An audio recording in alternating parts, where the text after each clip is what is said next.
दिनों से थके हारे घर के सभी सदस्य जैसे घोड़े बेचकर सो रहे थे। विधि की शादी में जूली ने भी खूब एंजॉय किया, लेकिन गौरव की पत्नी बनकर नहीं, बल्कि उसकी दोस्त बनकर। लंदन में स्थायी रूप से रह रहे गौरव के ताऊ महेश जी को जब खबर मिली कि उनके भतीजे ने आईटी परीक्षा में प्रथम स्थान प्राप्त किया है, तो उन्होंने फौरन फोन से अपने छोटे भाई नवीन को कहा कि वो गौरव को लंदन भेज दे। यहाँ प्रौद्योगिकी में प्रशिक्षण के बाद नौकरी का बहुत अच्छा स्कोप है। नवीन जी भी तैयार हो गए और बेटे को लंदन के लिए पासपोर्ट, वीजा आदि बनवाने में लग गए। लेकिन उनकी पत्नी सरोजनी के मन को कुछ बहुत अच्छा नहीं लगा। कुल 2 बच्चे गौरव और उससे 5 साल छोटी 8वीं में पढ़ रही विधि। अब बेटा 7 समुद्र पार चला जाएगा तो माँ को कैसे अच्छा लगेगा। उसने तो पति से साफ शब्दों में मना भी किया। नवीन ने पत्नी को समझाया, बच्चे के अच्छे भविष्य के लिए लंदन की शिक्षा बहुत उपयोगी साबित होगी और माँ बाप होने के नाते कुछ त्याग हमें भी तो करना ही पड़ेगा। रही बात आंखों से दूर जाने की, तो साल में एक बार तो आएगा ना। विधि भी भाई के लंदन जाने से दुखी थी। आंखों में आंसू भरकर बोली, भैया तुम इतनी दूर चले जाओगे तो मुझे अच्छा नहीं लगेगा। मैं रक्षाबंधन के दिन किसे राखी बांधूंगी। नहीं तुम मत जाओ भैया, कहने के साथ ही विधि रो पड़ी। गौरव ने बहन को धैर्य बधाया। रोते नहीं विधि, मैं जल्दी आऊंगा और तेरे लिए खूब सारी चीजें लंदन से लाऊंगा। रही राखी की बात तो वो थोड़ा पहले भेज दिया करना, मैं ताऊ जी की लड़की से बंधवा लूंगा। फिर उस दिन अपनी प्यारी प्यारी बहन से फोन पर बात भी करूंगा। बहरहाल सबको समझा बुझाकर खास लोगों से मिलकर गौरव ने निर्धारित समय पर लंदन चला गया। वहां उसको ताऊ जी के पास अच्छा लगा। परिवार के सभी सदस्यों का बात व्यवहार उसके साथ बिल्कुल अपनों जैसा ही था। माँ का पत्र अक्सर आ जाता, कभी कभी विधि का पत्र भी उसमें रहता। माँ तो बार बार यही लिखती कि तुम्हारे बिना अच्छा नहीं लगता, घर सब तरफ से सुना सुना लगता है। लंदन में प्रशिक्षण पूरा होते ही एक कंपनी ने गौरव का चयन कर लिया, तो ताऊ जी ने खुशी खुशी अपने छोटे भाई नवीन और सरोजनी को गौरव की नौकरी पर लगने की सूचना भेजी। साथ में यह भी बताया कि जल्दी वो 1 माह का अवकाश लेकर भारत जाएगा। गौरव को लंदन में नौकरी मिलने का समाचार सुनकर सरोजनी को तनिक भी अच्छा नहीं लगा कि अपने देश में उसे नौकरी नहीं मिलती। क्या हर भारतीय युवक का भविष्य विदेश में ही जाकर संवरता है। विधि भी दुखी हुई, बड़ी उम्मीद लगा रखी थी कि अब भैया के आने के दिन आ रहे हैं। गौरव जिस ऑफिस में काम करता था उसमें अमेरिका की जूली नाम की एक लड़की रिसेप्शनिस्ट के रूप में काम करती थी। जूली शक्ल सूरत से बेहद आकर्षक थी। जूली की एक खासियत यह भी थी कि यदि वह पाश्चात्य पहनावे में न हो तो चेहरे से बिल्कुल भारतीय लगती थी। एक ही ऑफिस में साथ साथ काम करने आने जाने पर आपस में बातचीत से गौरव और जूली एक दूसरे से काफी प्रभावित हुए। बाद में वे एक दूसरे की चाहत व पसंद बन गए, लेकिन बिना बड़ों की आज्ञा के गौरव ऐसा कोई कदम उठाने के पक्ष में नहीं था जिससे उसके व परिवार के सम्मान को ठेस पहुंचे। जूली के साथ अपनी दोस्ती के बारे में ताऊ जी को बताने के साथ ही गौरव ने यह भी कहा कि हम एक दूसरे को पसंद करते हैं और विवाह भी करना चाहते हैं। भतीजे की इच्छा को खुशी खुशी स्वीकार करते हुए महेश जी ने कहा, तुम्हारे पिताजी को सूचित करता हूँ और उनसे कहूंगा कि शादी की कोई तारीख तय कर ले।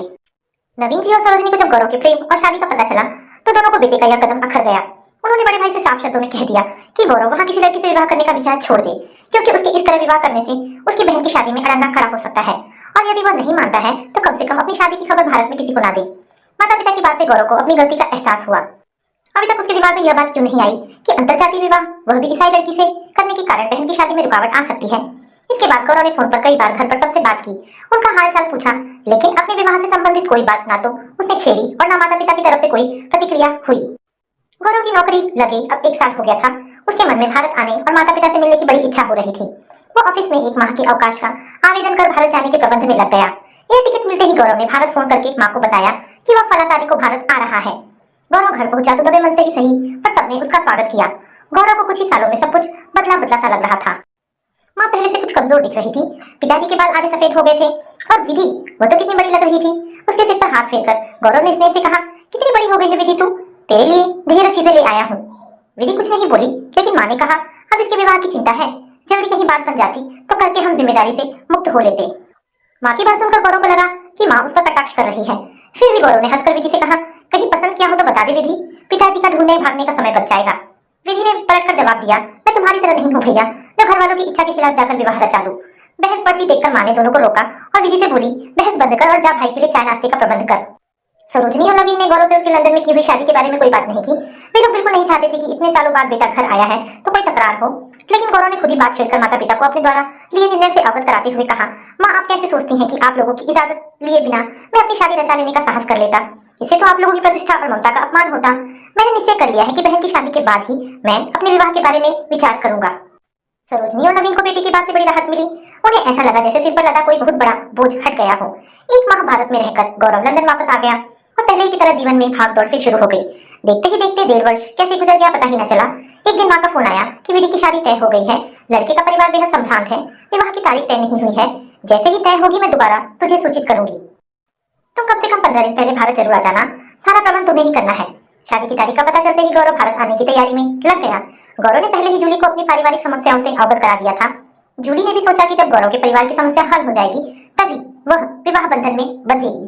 अब जब विधि की शादी तय होने की सूचना जूली को मिली तो उसने गौरव के साथ जाकर अपनी पसंद का मेकअप का सामान, कई सुंदर साड़ियां और सूट, कुछ स्वर्णाभूषण विधि के लिए खरीदे। जूली की इच्छा थी कि वह भी भारत जाए, जूली की शादी देखे। गौरव ने उसकी इच्छा को सहज भाव से मान भी लिया। विवाह तय होने के बाद से ही सरोजनी को बेटी के बाद व्यवहार में बदलाव सा महसूस होने लगा था। हमेशा खुश रहने वाली विधि अब चुपचाप व खोई खोई सी लगती थी। शादी की बात चलते ही वह नाक भौं सिकोड़ कर चली जाती तो सरोजनी ने इसे लड़कियों का स्वाभाविक संकोच मान लिया। विधि सगाई की रस्म के लिए भी बड़ी मुश्किल से तैयार हुई थी, जबकि इस रस्म के समय जिसने भी विधि और अभय को एक साथ देखा भूरी भूरी प्रशंसा की। कोट भराई की रस्म के दूसरे दिन सरोजनी और नवीन ने गौरव को सूचना भेज दी और उसके आने की प्रतीक्षा के साथ साथ विवाह की छिटपुट तैयारी में भी लग गए। इधर बराबर विधि को परेशान और चिंतित देखकर सरोजनी ने उसे पूछा, क्या बात है बेटी, आजकल तुम बहुत परेशान सी दिखती हो, तबीयत तो ठीक है? माँ की बात सुनकर विधि चौंक सी गई, जैसे उसकी कोई चोरी पकड़ ली गई हो। फिर भी अपने को संयत कर सहज आवाज में बोली, नहीं माँ, कोई ऐसी बात नहीं है, बस आजकल सिर में हल्का हल्का दर्द बना रहता है। तो चलो किसी डॉक्टर को दिखाकर दवा ले आते हैं, माँ बोली थी। अधिक दिनों तक सिर दर्द का बना रहना ठीक नहीं है। नहीं माँ, इतना तेज दर्द नहीं है कि डॉक्टर के यहाँ जाने या दवा लेने की जरूरत पड़े, अपने आप ठीक हो जाएगा, विधि ने माँ की बात को टालते हुए कहा। यद्यपि कई बार विधि के मन में आया कि वह अपनी समस्या से माँ को अवगत करा दे, लेकिन तभी दूसरी तरफ मन विरोध भी जाहिर करता। तुम्हारा सोचना तो ठीक है, लेकिन यह निश्चित है कि उसके बाद तुम्हारी आकांक्षा पूर्ण ना हो सकेगी। और मन की इस दोहरे तर्क पर विधि जहाँ की तहाँ थम जाती। विवाह के कुल 15 दिन शेष बचे थे। उस दिन शाम तक गौरव को भी आना था। विधि को लगा कि गौरव के आने से पहले उसे अपना काम कर लेना चाहिए, अन्यथा भैया के आ जाने पर रुकावट पड़ सकती है। भयग्रस्त मन से ही पर दूसरे दिन दोपहर तक अपना पूरा काम कर लेने का प्रबंध विधि ने कर लिया था। कोर्ट मैरिज के लिए उस दिन 11:30 बजे के आसपास पूरे इंतजाम के साथ विधि और शाहिद अपने दोस्तों के साथ कोर्ट में पहुंचे, पर संयोग कुछ ऐसा बना कि उस दिन अदालत में हड़ताल हो गई और हड़ताल कब तक चलेगी यह भी पता न चल सका। विधि निराश होकर घर लौट आई और दुखी मन से अपने कमरे में जाकर औंधे मुंह पलंग पर पड़ गई। गौरव की फ्लाइट 10 बजे ही आ गई थी, पर वह जूली का इंतजाम करने में लग गया। सबसे पहले तो उसने जूली को एक अच्छे से होटल में ठहराया, क्योंकि उसने पहले ही सोच रखा था कि जूली के भारत आने की खबर वह विधि की शादी से पहले किसी को नहीं देगा। उसके रहने और सुरक्षा का पूर्ण प्रबंध कर गौरव घर आया। बंगले के दरवाजे के अंदर अभी वो अपना सामान रखवा ही रहा था कि विधि की सहेली नफीसा आ गई। नफीसा ने उसे पहचान कर आदाब किया, फिर घबराई आवाज में बोली, भाईजान, आपसे कुछ जरूरी बात करनी है। और इसी के साथ गौरव को खींचकर आड़ में ले गई तथा बिना किसी भूमिका के उसने वह सब गौरव को बता दिया, जिसे अब तक विधि घर वालों से छिपाती आ रही थी। नफीसा ने गौरव को बताया कि मेरी सहेली होने के नाते विधि अक्सर मेरे घर आती रहती थी। मेरे बड़े भाई साहब शाहिद जो डॉक्टर हैं, उनसे विधि का प्रेम काफी दिनों से चल रहा था। यह बात तो मुझे पता थी, लेकिन वे दोनों शादी करने पर आ जाएंगे मुझे आज ही पता चला है। जब दोनों कोर्ट से निराश होकर घर लौटे हैं, थोड़ा सा रुककर नफीसा ने साफ कहा, यकीन मानिए भाई साहब, उन दोनों के शादी करने की बात का पता मुझे अभी चला है, अतः आप सभी को बताकर आगाह करना मैंने अपना कर्तव्य समझा है। इतना अच्छा दूल्हा और इतने हौसले से किया जा रहा सारा इंतजाम, अगर आज उनकी शादी कोर्ट में हो गई होती तो सब मटिया मेट हो जाता। ये तो अच्छा हुआ कि अदालत में हड़ताल हो गई, आप सब बदनामी से अपने को बचा ले, यही सोचकर मैं इस समय आपको सूचित करने आई हूँ। अब आपको ही सब कुछ संभालना होगा। गौरव भाई, हाँ इतना जरूर ध्यान रखिएगा कि मेरा कहीं नाम ना आए। इतना बताने के बाद नफीसा जिस तेजी के साथ आई थी उसी तेजी के साथ वापस चली गई। नफीसा से मिली सूचना से गौरव को जैसे काट मार गया। वो सोचने लगा कि यदि आज सचमुच वह सब हो गया होता जो नफीसा ने बताया है तो माँ पिताजी की क्या हालत होती। शायद उन्हें संभाल पाना मुश्किल हो जाता, शायद दोनों आत्मसम्मान के लिए आत्महत्या भी कर लेते। पर शुक्र है कि यह अनहोनी होने से पहले ही टल गई। अब मैं विधि को समझा लूंगा। इस विश्वास के साथ गौरव ने घर के अंदर प्रवेश किया। सरोजनी और नवीन जी ने मुस्कुराकर बेटे का स्वागत किया। माँ ने अधिकार के साथ सहेजा, बेटा आ गया तू, अब सब कुछ तुझे ही संभालना है। हाँ हाँ माँ, अब आप लोग निश्चिंत रहिए, मैं सब संभाल लूंगा। पर माँ, विधि कहाँ है? दिखाई नहीं पड़ रही है। गौरव ने चारों तरफ नजर घुमाते हुए पूछा। अपने कमरे में होगी, आवाज दो। रहने दो माँ, गौरव बोला। बहुत दिन से उसका कान नहीं उठा है। कहते हुए गौरव विधि के कमरे में पहुंचा। भाई को आया देखकर चेहरे पर बनावटी हंसी बिखेरती विधि उठ खड़ी हुई। गौरव ने गर्मजोशी के साथ पूछा, ठीक है विधि, अच्छा बता, तूने हमारे होने वाले जीजा जी से इस दौरान बात की थी या नहीं? गौरव ये कहते हुए वहीं विधि के करीब बैठ गया। अनेक प्रकार की इधर उधर की बातें करने के बाद उसने विधि से पूछा, सच बताना विधि, ये शादी तेरी पसंद की तो है? विधि चौंकी। गौरव भैया ऐसा क्यों पूछ रहे हैं? क्या उन्हें मेरे बारे में कुछ पता चल गया है? विधि सावधानी से अपने को सहज बनाती हुई धीमी आवाज में बोली, हाँ भैया पसंद है, लेकिन आप यह क्यों पूछ रहे हैं? मुझसे झूठ मत बोल विधि, यदि यह शादी तुझे पसंद है तो तू आज दोपहर में कहाँ गई थी? गौरव की आवाज में चलखी थी। विधि को तो मानो काटो तो खून नहीं। जरूर भैया को सब बातों की जानकारी हो गई है, लेकिन वो कुछ बोली नहीं। गौरव ने फिर कहा, खुद सोचकर देख विधि कि मुसलमान लड़की से शादी। भाई की बात को बीच में काटकर विधि व्यंग्यात्मक आवाज में बोली, भैया क्या आपने क्रिश्चियन लड़की से शादी नहीं की जो आप मुझे सबक दे रहे हैं?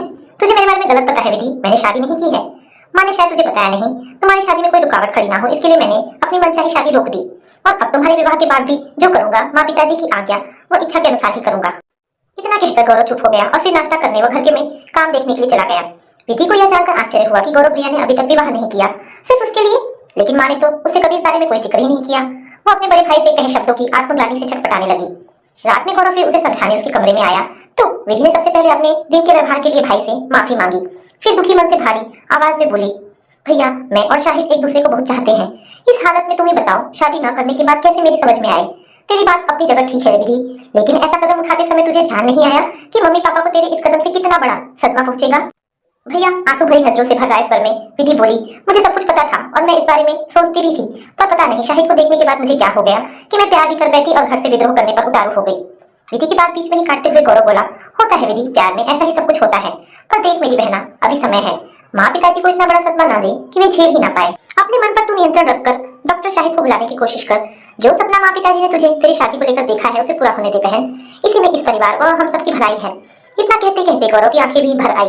एक बात और है विधि, गौरव बहन के प्रति आश्वासित होकर बोला, जैसे सुबह का भूला शाम को घर आ जाए तो भूला नहीं कहलाता। बस यही कहावत मुझे प्यारी बहन पर भी लागू हो जाए। मेरी बस तुझसे यही उम्मीद है। यह भी तुझे ध्यान में रखना होगा विधि कि यह राज की बात हमेशा राज ही बनी रहे। विधि ने स्वीकृति में गर्दन हिला दी, जिसे भाई की बात उसकी समझ में अच्छी तरह से आ गई। अभी तक विधि ने इतनी गहराई से बिल्कुल नहीं सोचा था। सचमुच माँ इतना बड़ा सदमा शायद ही झेल पाती, और इसके आगे विधि कुछ ना सोच सकी और अगले ही पल भाई की गोद में आंसुओं से तर चेहरा छिपा लिया।